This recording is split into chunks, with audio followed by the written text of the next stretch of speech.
प्यारे विद्यार्थियों, आज हम गायत्री के इस YouTube चैनल पर पढ़ेंगे केदारनाथ अग्रवाल।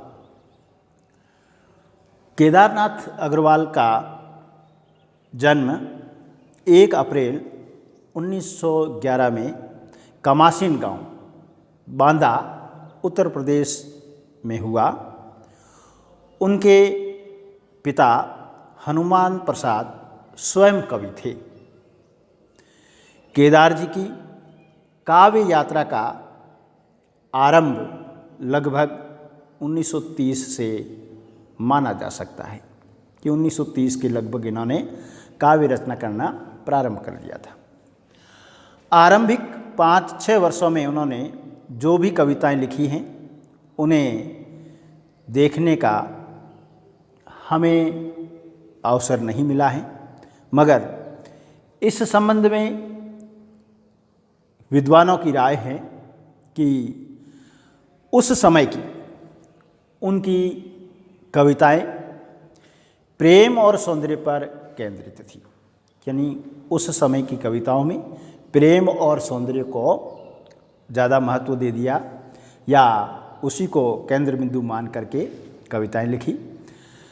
केदारनाथ को प्रगतिवादी कवियों की श्रेणी में बड़ी ख्याति मिली है।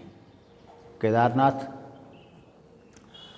प्रगतिवादी कवि हैं और इस प्रगतिवादी कवियों की श्रेणी में इनको बहुत ख्याति और प्रसिद्धि मिली। कविता के अलावा गद्य लेखन में भी उन्होंने रुचि दिखाई है, मगर काव्य सृजन के रूप में ही सुविख्यात हुए हैं। केदारनाथ का पहला काव्य संग्रह युग की गंगा है, जो देश की आज़ादी के पहले मार्च 1947 में प्रकाशित हुआ था। हिंदी साहित्य के इतिहास को समझने के लिए यह संग्रह एक बहुमूल्य दस्तावेज के रूप में है। केदारनाथ अग्रवाल ने मार्क्सवादी दर्शन को जीवन का आधार मानकर और जनसाधारण के जीवन की गहरी व व्यापक संवेदना को अपने कविताओं में मुखरित किया है। कवि केदारनाथ की जनवादी लेखनी पूर्ण रूपेण भारत की सौंधी मिट्टी की देन है। इसलिए इनकी कविताओं में भारत की धरती की सुगंध और आस्था का स्वर मिलता है। इनके काव्य संग्रहों में सबसे पहला काव्य संग्रह युग की गंगा है। इसके बाद नींद के बादल, जो 1947 में प्रकाशित हुआ, लोक और आलोक, जो 1957 में प्रकाशित हुआ, फूल नहीं रंग बोलते हैं 1965 में प्रकाशित हुआ, आग का आईना 1970 में प्रकाशित हुआ, गुल मेहंदी 1978 में, पंख और पतवार 1980 में, मार प्यार की थापें 1981 में, कहे केदार खरी खरी 1983 में, पुष्पदीप 1994 में, कुहकी कोयल खड़ी पेल की देह 1997 में, प्रतिनिधि कविताओं का जो संग्रह है उनकी या केदारनाथ की निधन के बाद प्रकाशित हुआ 2010 में। तो ये इनकी प्रमुख रचनाएं थी, काव्य संग्रह है इनके। केदारनाथ को अब हम प्रगतिवादी आंदोलन के साथ में जुड़े हुए देखते हैं कि केदारनाथ किस प्रकार से मार्क्सवादी या प्रगतिवादी आंदोलन में जुड़े। तो हम यही पाते हैं और यही मानते हैं कि वे प्रगतिवादी धारा के ही कवि हैं। तब हम कविताओं को पढ़ करके, उनके काव्य संग्रहों को पढ़ करके हम यही पाते हैं कि वह प्रगतिवादी धारा के ही कवि हैं। मगर 70 साल के उनके विराट काव्य सृजन को परखने पर यह तथ्य उजागर हो जाता है कि उनका काव्य संसार काफ़ी व्यापक हैं, मात्र प्रकृतिवादी तक सीमित नहीं है, जिसमें अनंत सृष्टि समाविष्ट हैं। उनकी कविता की अंतर्वस्तु को यदि हम व्यापक नज़र से देखेंगे तो स्पष्ट है कि प्रेम और प्रकृति सौंदर्य की कविताओं से आरंभ करके उन्होंने जनवादी चेतना को अपना कर शोषित पीड़ित मानवता के उद्धार के लिए अपनी कविताओं के दायरे को मानवीय समाज के उपेक्षित कई वर्गों तक फैलाने का विनम्र प्रयास किया है।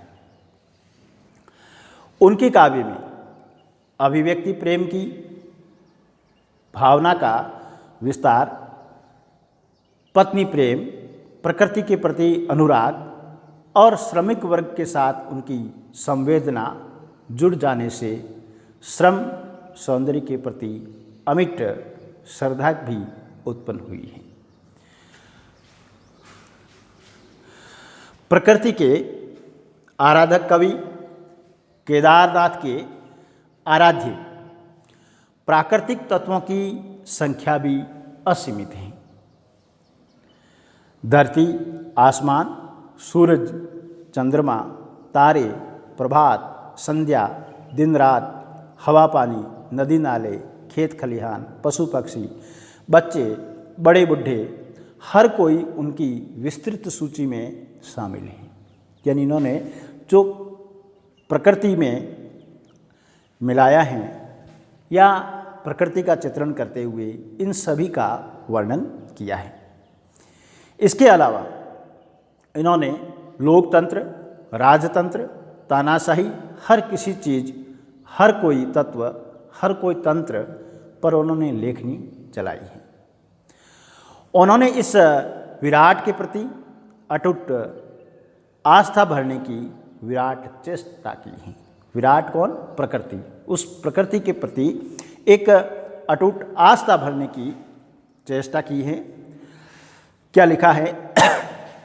जिंदगी को वह गढ़ेंगे जो शिलाएं तोड़ते हैं, जिंदगी को वह गढ़ेंगे जो शिलाएं तोड़ते हैं, जो भागीरथ भीर की निर्भय सिराएं मोड़ते हैं।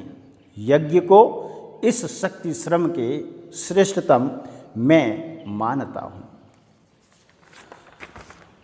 शोषितों, पीड़ितों का पक्ष लेते हुए उन्होंने तमाम वर्गों को समेटा है और पूंजीपतियों और महाजनों को आड़े हाथों लिया है। अपनी लेखनी से उन्होंने किसान की अनन्य आराधना की है। क्या कहते हैं? मैं तुमको मान मोहब्बत सब देता हूँ, मैं तुमको मान मोहब्बत सब देता हूँ, मैं तुम पर कविता लिखता हूँ। कवियों में तुमको लेकर आगे बढ़ता हूँ, असली भारत पुत्र तुम ही हो, असली भारत पुत्र तुम ही हो, मैं कहता हूँ। समाज को बदलकर उसे सुंदर बनाने वाले किसान और श्रमजीवी का सारा जीवन सौंदर्य से भरा हुआ है। और कवि जो हैं कह उठता है, एक हरे चने को देखकर क्या कहता है? वह हरा ठिंगना चना बांधे मुरेठा शीश पर सज कर खड़ा है, और सरसों को न पूछो, और सरसों की न पूछो, हो गई कितनी सयानी, हाथ पीले कर लिए हैं ब्याह मंडप में पथरी। जब लहलहाती हुई खेती को देखता है, सरसों को देखता है, पीले पीले फूल देखता है और चने को इठलाता हुआ देखता है, तो कवि यह बातें कह उठता है। हिंदी कविता में यह अनूठे सौंदर्य के चित्र या चित्रों में से एक चित्र है।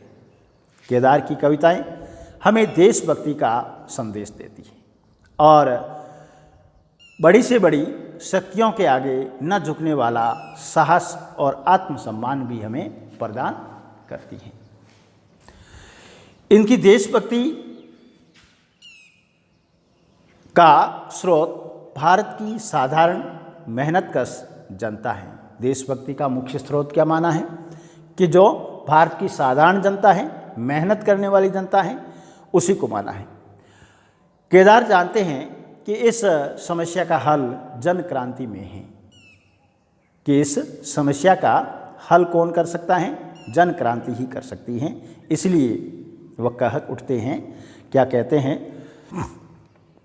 परेशान घूमती फिकरती हैं मेरी कविता, कि परेशान घूमती फिकरती हैं मेरी कविता, क्रांति के प्रवाह का विश्वास लिए। केदार का यह विश्वास किसी आंधी तूफान से टूटने वाला नहीं है।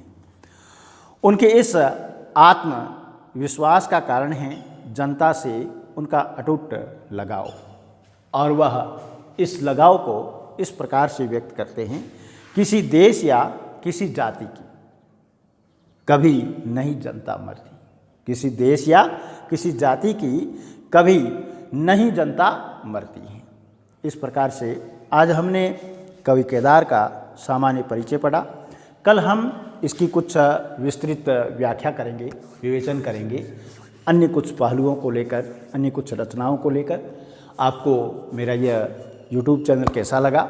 आप सब्सक्राइब कीजिए, कमेंट कीजिए, लाइक कीजिए और अपने मित्रों में शेयर कीजिए।